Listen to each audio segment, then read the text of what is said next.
Pamoja na route march hiyo tumepita maeneo mbalimbali kuwaonyesha Watanzania na wana Kigoma kwamba tupo. Kwa hiyo serikali yao ipo, kwa hiyo wafanye maendeleo yao bila kuwa na wasiwasi yoyote. Lakini la pili, ndugu waandishi wa habari, naomba ni wataarifu wananchi wa mkoa wa Kigoma kwamba mkoa wetu uko shwari na utaendelea kuwa shwari sana kwa sababu vyombo viko sawa sawa, lakini na kubwa zaidi wananchi najua wako pamoja na majeshi yao. Lakini la tatu ni swala la uchaguzi.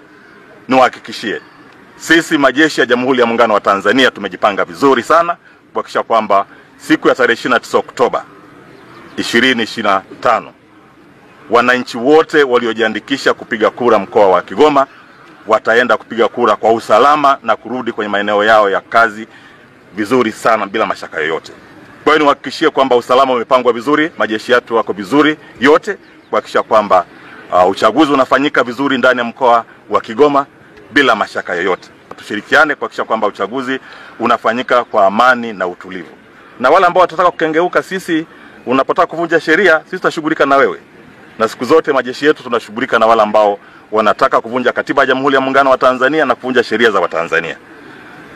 Lakini la mwisho ni waombe sana wana Kigoma, tumetoa kwamba kila mwisho wa mwezi Jumamosi tunafanya usafi. Usafi ndio kila kitu. Kwa hiyo niwaombe sana kila mtu kwenye nyumba yake, kila mtu kwenye kiwanda chake, kila mtu kwenye kambi yake hakikisha kwamba kila mwisho wa mwezi Jumamosi anafanya usafi kwa ajili ya maendeleo yetu, kwa ajili ya afya yetu.